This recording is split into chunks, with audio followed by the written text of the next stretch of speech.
The power of linguistic menjadi sangat penting kita kuatkan bersama anak-anak. Dengan bernyanyi lagu 1 and 1, 2, 2 and 2, 4, 3 and 3 are 6 for me. 4 and 4, 8, 5 and 5, 10. Little finger on my hand.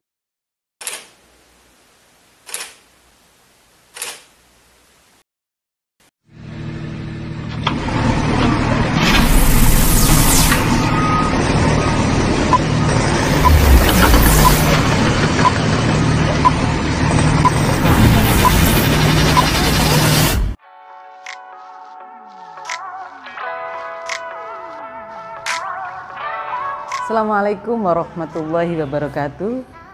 Bertemu lagi dengan Di Astuti. Saat ini sangat penting membicarakan literasi sejak dini.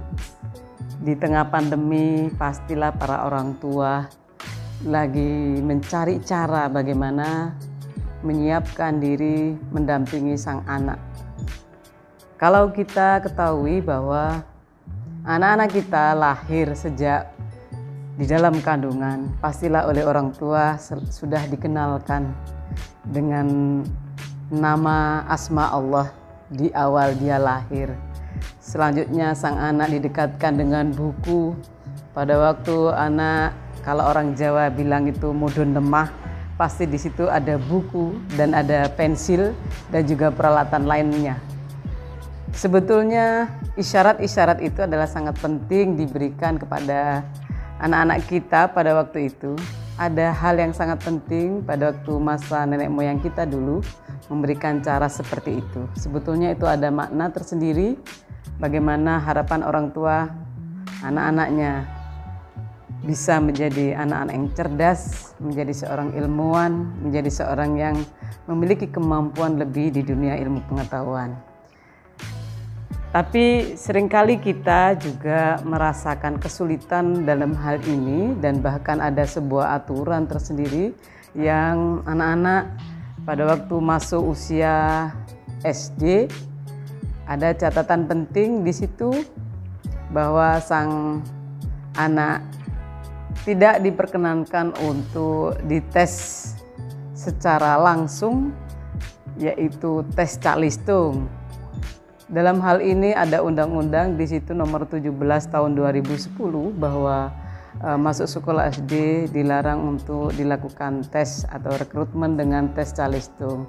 Dalam hal ini disarankan untuk anak-anak yang masuk pada usia SD, sekolah lanjutan, mereka dibutuhkan untuk disiapkan oleh para guru-guru TK atau guru-guru PAUD-nya, yaitu dekat dengan buku, dekat dengan lingkungannya, dan dia bisa mandiri bersama lingkungannya, dan dia siap untuk melanjutkan pendidikan lebih lanjut.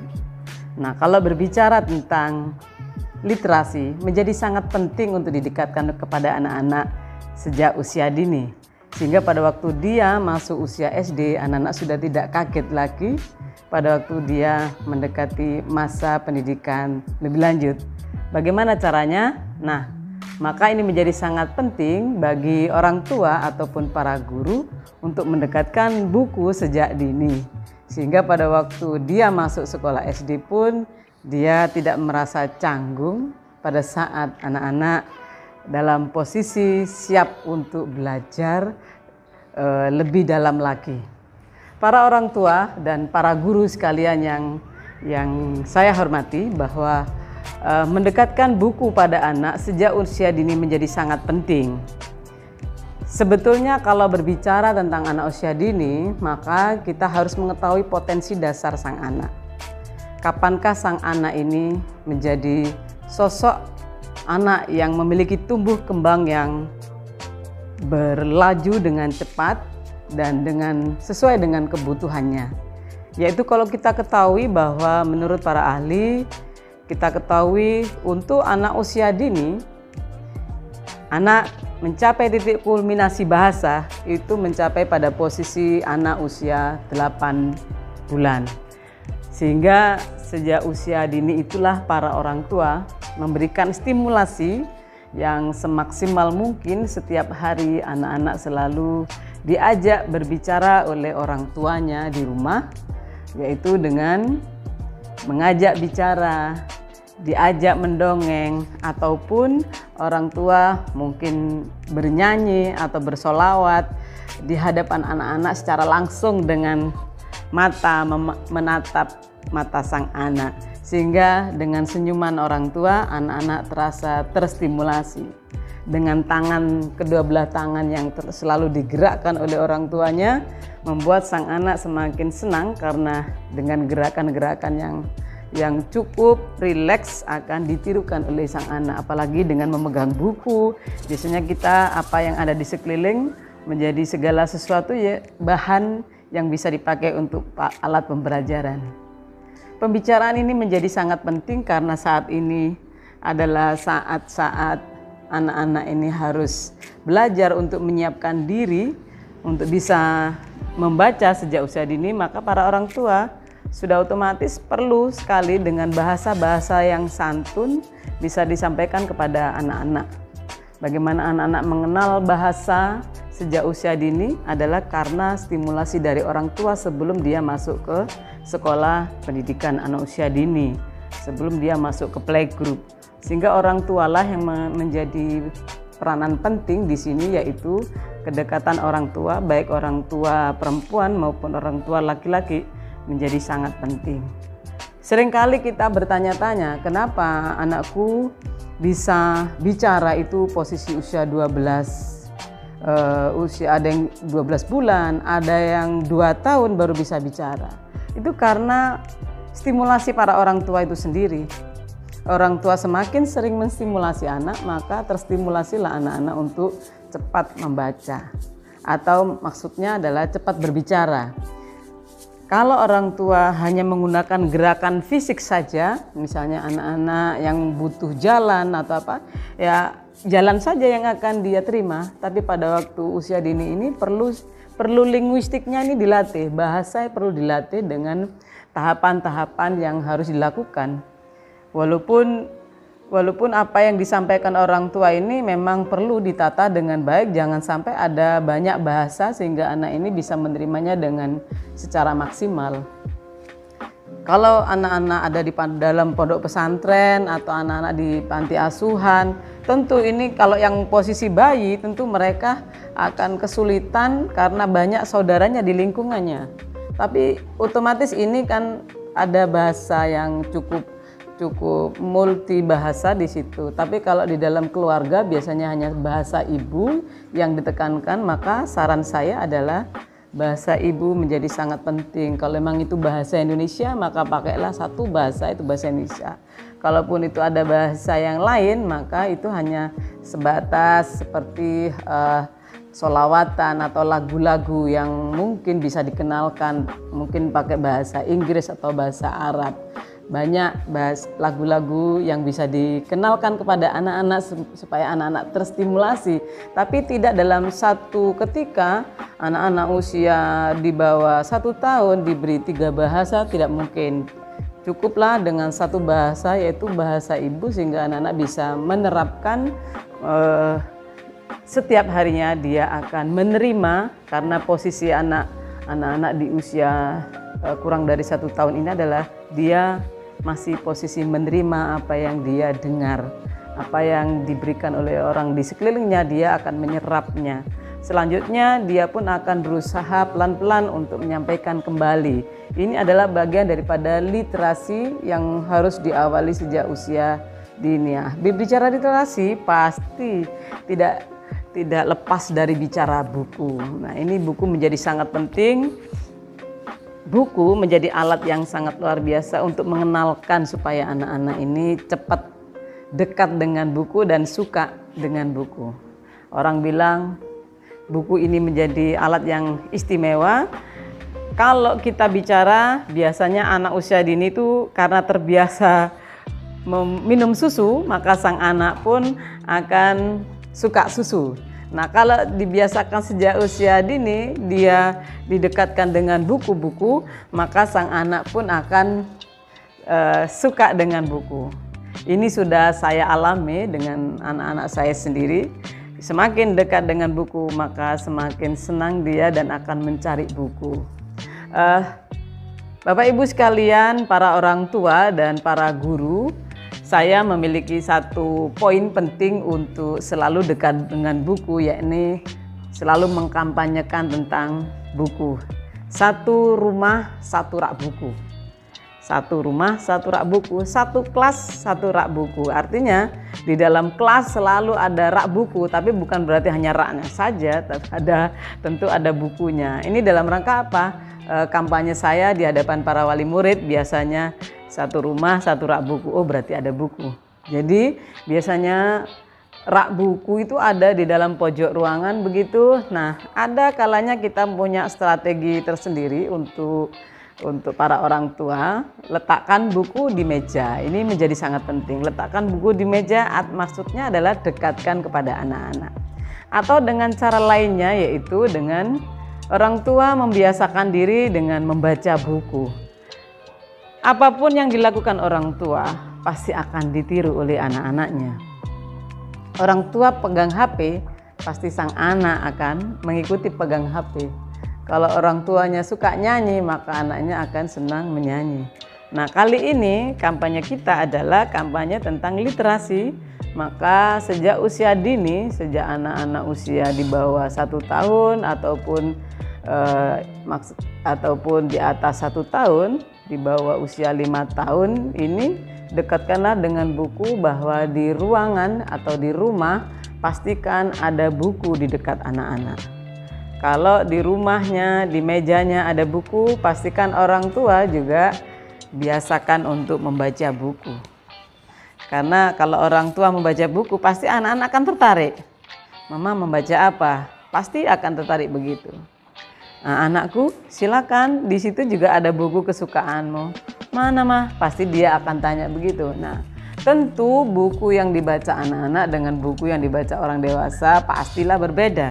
Kalau berbicara buku yang dibutuhkan anak-anak adalah buku-buku yang tentu berkaitan dengan seusia anak-anak, yaitu buku-buku yang bergambar, yang tulisannya itu besar-besar, sehingga anak-anak bisa mengamati walaupun belum bisa membaca huruf atau membaca kalimat, maka anak-anak pun akan membaca gambar. Ini menjadi sangat penting karena awal dia berliterasi, mengenal tulisan adalah dengan mengamati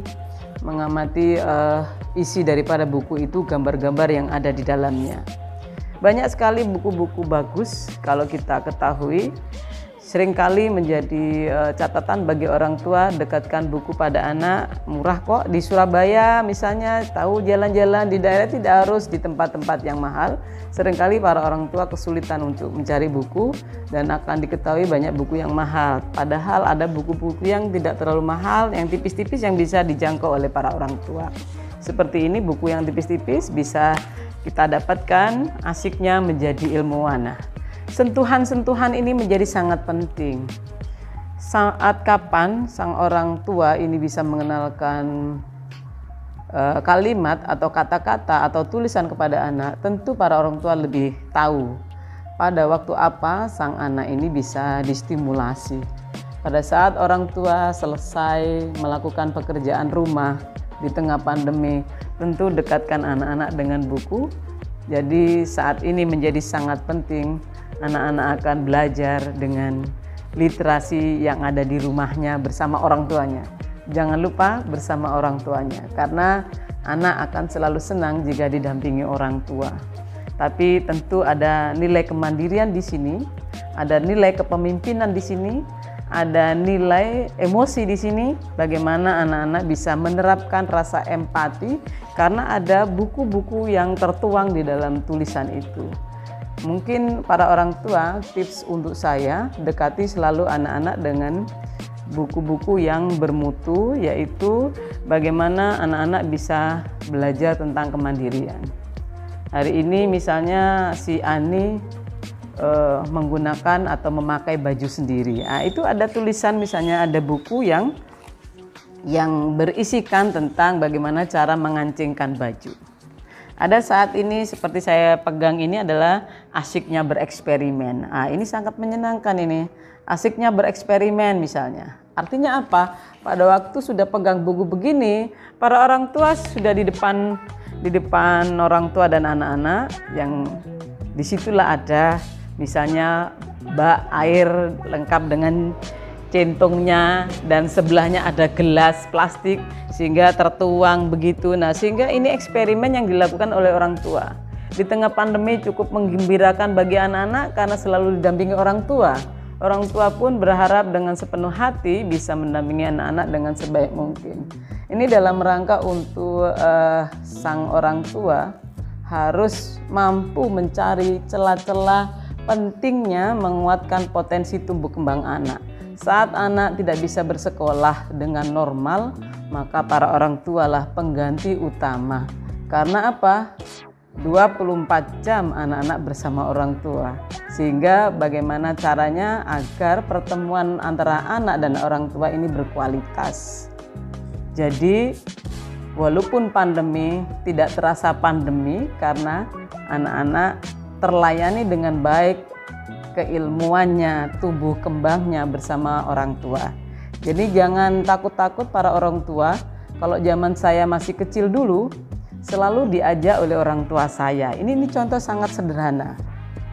Bagaimana caranya anak usia dini di usia 3 tahun atau di usia 4 tahun. Saat orang tua membutuhkan pagi harus segera masak di dapur, maka bagaimana caranya sang anak ini supaya juga terlayani oleh orang tuanya? Maka pandai-pandailah orang tua perempuan ini adalah menyiapkan sarana bagi anak-anak untuk ikut terlibat di dalamnya. Untuk ikut terlibat di dalamnya, yaitu kalau memang saat itu berbicara tentang literasi, wah ini penting sekali. Literasi ini kan mengetahui berbagai macam bentuk, mengetahui tentang berbagai macam warna. Ini kan menjadi sangat penting. Ini bagian daripada literasi. Saat orang tua mengenalkan garam yang ada di dalam botol, misalnya botol itu berwarna kuning. Anakku minta tolong mama atau ibu diambilkan botol berwarna kuning ya. Yang mana mau yang warna kuning? Itu yang di meja. Ini nih misalnya kayak kerudung mama misalnya. Artinya ini adalah sangat sederhana, anak-anak akan terbantukan dengan cara orang tua. Apa yang ada di sekelilingnya adalah sumber pembelajaran bagi anak-anak. Nah, ini sangat sederhana, bukan perkara kita ini tidak memperhatikan urusan sekolah di luar, tapi saat ini adalah bagaimana sang orang tua ini memaksimalkan diri, menyiapkan diri untuk mendampingi anak selama anak-anak tidak bisa bertemu dengan para orang tua. Yang terpenting para ibu-ibu yang ada di rumah dan juga para orang tua, bapak-bapak juga dampingilah anak sebaik-baiknya di tengah pandemi ini, yang saat ini anak-anak tidak bisa bersekolah secara normal, maka kehadiran orang tua menjadi sangat penting. Berliterasi sejak usia dini menjadi sangat penting sehingga pada waktu masuk usia SD, anak-anak pun tidak merasakan kaget karena tiba-tiba anak-anak diajak untuk membaca. Untuk itu para orang tua, selain anak-anak bisa berliterasi lewat buku, buku ini menjadi sangat penting. Dengan bernyanyi pun bisa, dengan berhitung pun hitungannya juga dengan bernyanyi juga bisa. Maka para orang tua siapkan diri untuk bersama anak-anak berbahasa yang baik, berbahasa yang santun. Itu bagian daripada literasi yang sangat penting untuk menguatkan diri bisa mendampingi anak-anak. The power of linguistic menjadi sangat penting kita kuatkan bersama anak-anak. Dengan bernyanyi lagu 1 and 1, 2, 2 and 2, 4, 3 and 3 or 6 for me, 4 and 4, 8, 5 and 5, 10, little finger for my hand. Artinya ini menjadi sangat penting saat ketemu dengan sang anak. Anak-anak pun akan senang karena para orang tua selalu dengan senyuman, dengan lagunya, dengan sholawatan atau apa yang bisa diikhtiarkan bertemu dengan anak. Para bapak ibu sekalian, para orang tua dan juga para guru bersemangat selalu. untuk mendampingi para orang tua bagi para guru, dan para orang tua bersemangat mendampingi anak-anaknya di tengah pandemi, tetap bersemangat sekolah dari rumah bersama orang tua dan ketemu bersama guru saat pembelajaran jarak jauh. Tetap bersemangat ya anak-anakku, dan tetap bersemangatlah para orang tua. Insya Allah semoga pandemi segera berakhir. Kita berdoa bersama, tetap jaga kesehatan, pakai masker selalu, dan jaga jarak. Semoga Allah segera mengangkat pandemi ini sehingga kita bisa hidup dalam kondisi normal kembali. Semangat berliterasi dan selalu mendampingi anak. Bersama Dwi Astuti, jangan lupa like, subscribe, and share. Wallahu muwaffiq ila aqwamit thoriq. Assalamualaikum warahmatullahi wabarakatuh.